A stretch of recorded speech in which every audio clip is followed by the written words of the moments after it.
Condoleezza Rice's DNA did not simply trace her family back through slavery. It exposed 3 distinct ancestral lines, each from a different continent, each carrying its own history of erasure. One was expected, one was not, and one had been legally removed from her family's record before she was born. What the science recovered, and what it still cannot name, changes the story of who she is and how she got here. Before we dive in, comment where you are watching from and click subscribe. Condoleezza Rice was born on November 14, 1954 in Birmingham, Alabama, a city that was at that precise moment in American history one of the most dangerous places in the country to be black. Birmingham was not simply segregated, it was enforced by violence, monitored by informants, and defended by men with legal authority and private hatred in equal measure. The city's public safety commissioner, Bull Connor, had built a system designed not just to separate races, but to remind black residents daily of the cost of resistance. Into that world, John Wesley Rice Jr. chose a name for his daughter drawn from Italian musical notation, Condoleezza, with sweetness. It was not a sentimental choice. It was a deliberate one, the act of a man who had decided that beauty and discipline were the weapons his family would carry. John Rice was a jazz musician and a Presbyterian minister, a combination that said something precise about how the family understood the world: structure, devotion, and the insistence on grace under pressure. The family Rice came from had been practicing that insistence for generations. His father, John Wesley Rice Sr., had been born into sharecropping in Greene County, Alabama. He had saved enough from cotton earnings, a fraction of what his labor was worth, to attend Stillman College, a Presbyterian school founded for the education of black ministers. He became one. That single act of education, extracted from a system designed to prevent it, redirected the family's trajectory. Condoleezza grew up in Birmingham's Titusville neighborhood, surrounded by families doing the same thing, building insulation against a hostile world through education, church, and cultural achievement. She studied piano seriously enough to perform. She learned French. She was enrolled in figure skating. These were not frivolities, they were armor. In 1963, 4 girls she knew, Addie Mae Collins, Cynthia Wesley, Carol Robertson, and Carol Denise McNair, were killed when a bomb destroyed the 16th Street Baptist Church, 16 blocks from her home. She was 8 years old. The documented history of her family was already a story of survival against deliberate obstruction. The question was, what the undocumented history had been hiding all along. Every African-American family tree eventually reaches the same wall. The names stop, the records end, and where a person should be, there is only a number, a gender notation, or nothing at all. For Condoleezza Rice's family, that wall appeared at the Civil War era, the point at which the documentary record, already thin, collapsed almost entirely. The reason is structural, not accidental.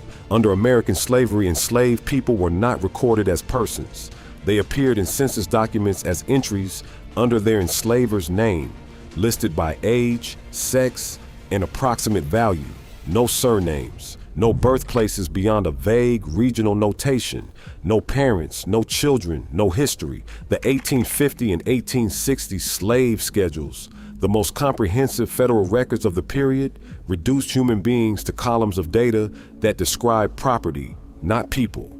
Tracing a family through those documents means working backward from freedom into a system that was deliberately designed to make that kind of tracing impossible. Rice's traceable family roots on both sides run to Alabama and South Carolina, 2 states that sat at the center of American plantation agriculture. South Carolina was the point of entry for a significant portion of the enslaved Africans brought to North America. Charleston's slave market was one of the largest on the continent. Alabama's cotton economy consumed human labor at a scale that made record-keeping of individual lives not just unnecessary, but inconvenient. The people who built that economy had no interest in preserving the identities of those who powered it. What survived in Rice's family, as in most African-American families, was oral history, Stories passed between generations, names remembered without documents to anchor them, fragments of origin held in memory because there was nothing else to hold. But oral history has limits. It compresses, it simplifies, it loses texture across generations, and sometimes it loses truth. When Henry Louis Gates Jr. and the research team behind the PBS series Finding Your Roots approached Rice's genealogy, they brought tools that oral history and paper records could not provide. What the documents could not show, the DNA would, and the results were not what anyone had anticipated. Genetic genealogy is not a single test. It is a layered process, and each layer answers a different question. The broadest tool is autosomal DNA analysis, which examines genetic material inherited from both parents and all ancestral lines simultaneously. For African American genealogy, autosomal testing can identify continental origins and estimate the proportion of ancestry from different global populations. It can flag unexpected lineages, European, indigenous, or otherwise, that document records never captured. But autosomal DNA dilutes with each generation. Beyond 5 or 6 generations, its signals become harder to read with precision. For deeper ancestry, researchers turn to 2 more targeted tools. The first is mitochondrial DNA, passed exclusively from mother to child, unchanged through generations. It traces a single unbroken maternal line stretching back not decades but millennia. The second is the Y chromosome, passed exclusively from father to son, tracing a single paternal line with the same depth and precision. Together, these 3 forms of analysis create a picture that no document archive could replicate. The particular challenge of African American DNA research is one that European genealogical testing does not face in the same way. The Middle Passage compressed dozens of distinct African ethnic groups into a single forced migration. People from Cameroon, Sierra Leone, Nigeria, Senegal, and the Congo Basin were transported together, sold together, and recorded as a single undifferentiated category.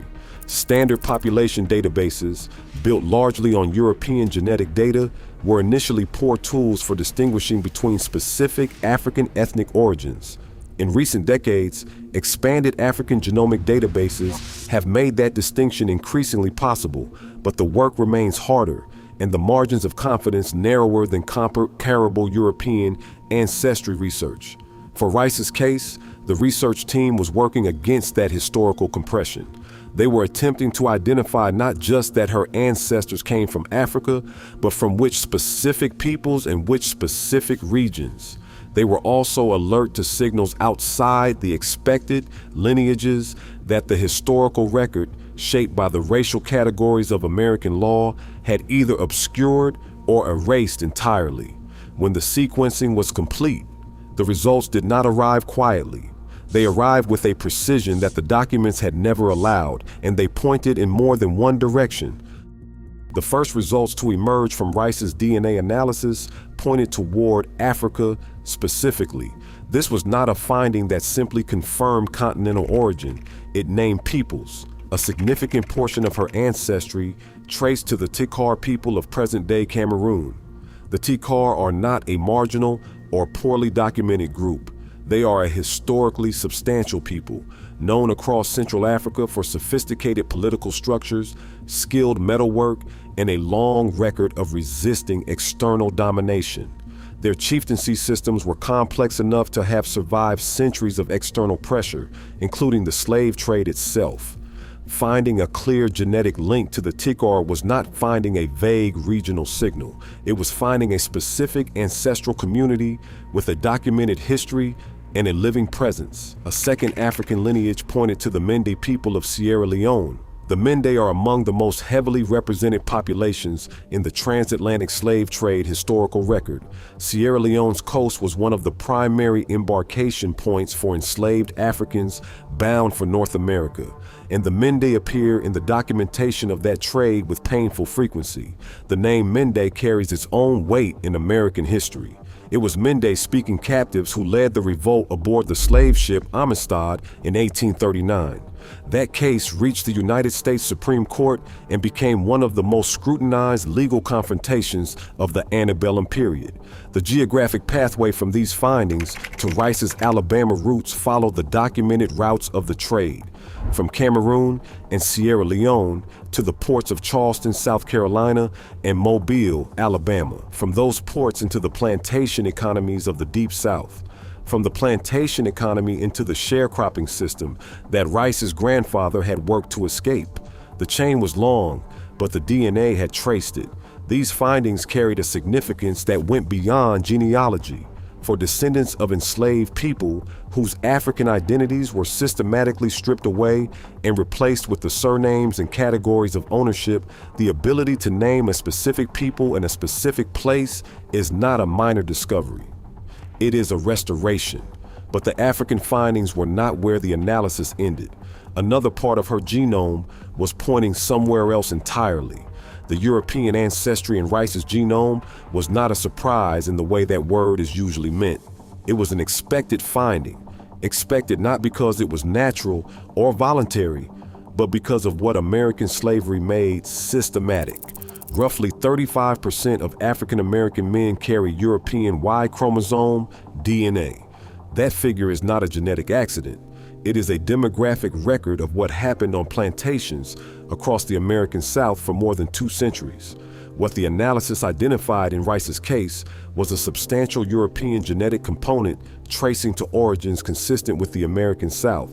It did not point to recent immigration or voluntary ancestry. The signal pointed inward toward the plantation counties of Alabama and South Carolina, where her family's documented history began. Somewhere in that geography, a white ancestor entered her family line. His name was not recorded. His relationship to her ancestor was not documented. The record that exists, written in her DNA, is the only evidence that he was there at all. The historical mechanism is one of the most documented and least discussed aspects of American slavery. Enslaved women had no legal standing to refuse the advances of white men with authority over them. Children produced by those encounters were enslaved at birth, inheriting the legal status of their mothers. The white fathers faced no legal consequence, and in most cases, no social consequence either. The system was designed to absorb these realities without acknowledging them. What that meant for family histories like Rice's is that the European ancestor is present in the DNA and absent from every other record. No name, no acknowledgement, no inheritance. The connection was real enough to leave a permanent mark in her genome and invisible enough to leave no trace anywhere else. This was not unusual. It was the norm. The majority of African Americans carry some degree of European ancestry for precisely this reason. Rice's results placed her within a vast and largely unacknowledged American story, one written not in documents, but in the cells of the people the documents refused to name. And then the analysis found something that belonged to neither of those threads. The third signal in Rice's DNA did not fit the African thread or the European one. It was distinct, traceable, and pointed toward a population that her family's official record had never mentioned. The analysis identified a Native American genetic marker, present, measurable, and consistent with indigenous populations of the American Southeast. The geographic overlap was not coincidental. Her family's documented roots ran through Alabama, a state that had been home to some of the largest and most politically organized Native American nations on the continent. The Cherokee, Choctaw, Creek, Chickasaw, and Seminole were all present in Alabama and the surrounding states before and during the period when Rice's ancestors were living there. They were collectively referred to by the federal government as the 5 civilized tribes. The history of contact between these nations and African American communities was complicated and rarely simple in either direction. Some tribal members held enslaved people, others provided shelter to those who escaped. Intermarriage occurred in both contexts, producing children who carried ancestry from both communities. That history was lived and real, and it left a genetic record even when it left no paper one. What erased it from the official record was not the passage of time, it was law. As the federal government intensified racial classification systems in the late 19th and early 20th centuries, mixed ancestry involving African American and Native American heritage was increasingly absorbed into a single legal category. The racial codes of that era did not have room for complexity. A person with both African and indigenous ancestry was legally classified as Negro. The Native American identity disappeared from official documents within a generation, sometimes within a single census cycle. Rice's DNA carried what the law had removed. The marker was there in her cells, unaffected by the classifications that had been imposed on her ancestors.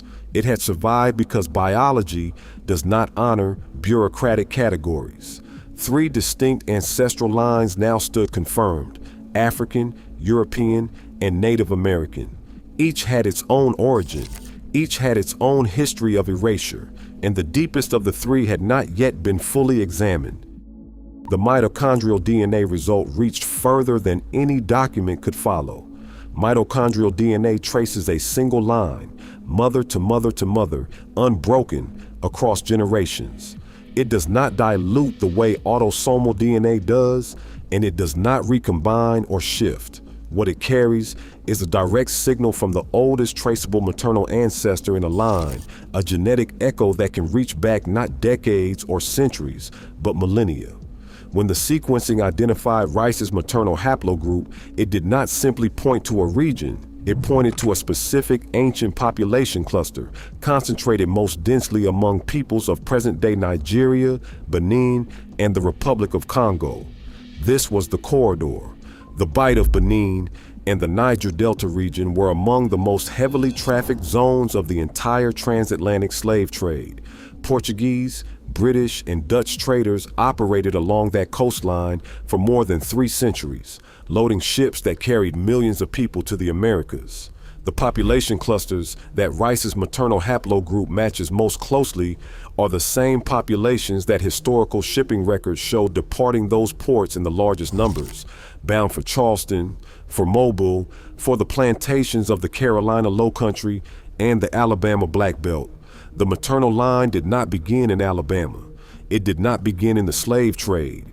It began among people living in West Central Africa before European contact, before the trade routes were established, before the ships arrived. Her most ancient traceable maternal ancestor was living in that region when it was simply home, before it became a source of forced labor for an economy an ocean away. What the mitochondrial result meant, in practical terms, was that Rice's maternal line had survived everything.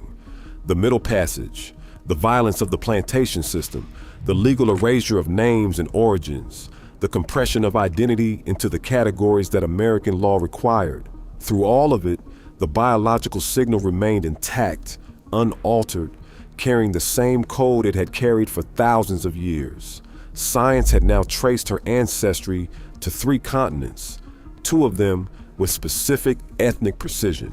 But one question remained, one that none of this could answer. The DNA confirmed what the documents could not. But confirmation is not the same as completion. What the analysis established was a genetic record, specific, traceable, and scientifically grounded. It named the Tikar of Cameroon and the Mende of Sierra Leone. It identified European ancestry rooted in the plantation South. It recovered a Native American marker that American law had reclassified out of existence. It traced the maternal line to West Central Africa, to a population that had existed there long before the trade that displaced them. Each of these findings was real. None of them named a person. Haplogroups identify populations. They do not identify individuals. The Tikar ancestor who carried Rice's African lineage into the slave trade has no name in any record. The Mende woman or man whose descendants boarded a ship at Sierra Leone's coast left no document behind. The white southerner whose DNA entered her family line in Alabama or South Carolina, the one whose presence is confirmed by her genome and whose identity is protected by the same legal structures that enabled his actions, will almost certainly never be identified. The Native American ancestor whose heritage was reclassified by federal census takers exists in her cells and nowhere else. This is the permanent limit of the science. DNA can cross the wall that paper records cannot. It can reach through the slave schedules and the property inventories and the deliberate omissions of a society that recorded ownership but not humanity. It can say these people existed. They came from here. They were real. What it cannot say is their names. For Rice specifically, the findings carry a weight that extends beyond personal genealogy. She served as National Security Advisor and Secretary of State, two of the most consequential positions in the architecture of American foreign policy. She sat at tables where the history of nations was negotiated, and she carried in her cells a lineage that those same national histories had worked systematically to erase. The DNA recovered the ancestry. The names remain where the system puts them, beyond reach and beyond record.